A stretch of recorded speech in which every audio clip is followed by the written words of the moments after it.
ఇంకో పక్క సీవీడ్ కూడా డీజిల్ తయారు చేసే పరిస్థితి ఉంది. అదే మరి కెమికల్స్ తయారు చేసే పరిస్థితి ఉంది. ఆ పైలట్స్ కూడా చేస్తున్నాం.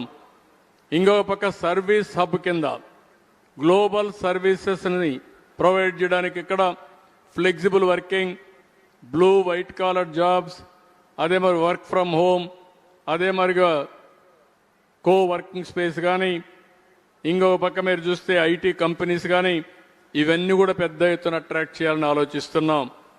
అగ్రిటెక్లో అయితే నేచురల్ ఫార్మింగ్, అగ్రో ప్రాసెసింగ్, అదే మరిగా అగ్రికల్చర్లో పెద్ద ఎత్తున పోయి ట్రేసింగ్, ఇంకో పక్క ఎక్కడికక్కడ టెక్నాలజీ పెనిట్రేట్ చేయడం కోసం ముందుకు పోతున్నాం. సర్క్యులర్ ఎకానమీ కూడా ముందుకు పోయి waste to wealth, Swachh Andhra Pradesh కూడా ముందుకు పోతాం. నెక్స్ట్ ఇక్కడ this is very very important slide. మీ అందరికీ లాస్ట్కి వచ్చాం, 1 or 2 స్లైడ్స్ ఉన్నాయి. చాలామందికి అనుమానం ఉంది, ఏంటి సీఎం గారు చాలా ఎక్కువ చెప్పేస్తున్నారు, ఇవన్నీ సాధ్యమా అనే అనుమానం ఉంది. విశాఖపట్నం మొన్న జరిగిన yoga is the best example మనకు. నాకు సెంట్రల్ గవర్నమెంట్లో ఒక మాట మాట్లాడుతూ పిఎంఓ ఆఫీస్ ఒక మాట అన్నారు, ఏ రాష్ట్రానికి పోయినా ఒక ప్రోగ్రామ్ ఇస్తే మా వాళ్ళందరూ టెన్షన్ ఫీల్ అయిపోతున్నారు.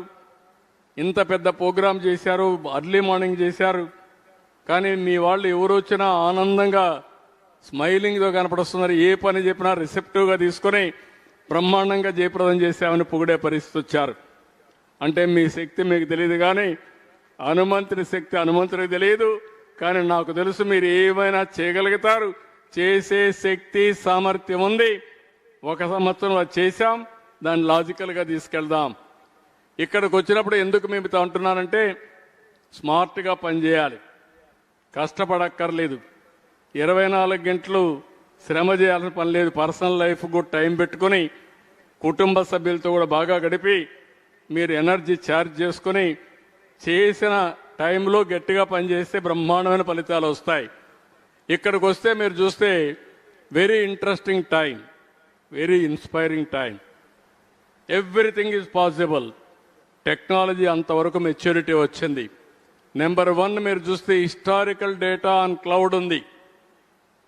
ఈరోజు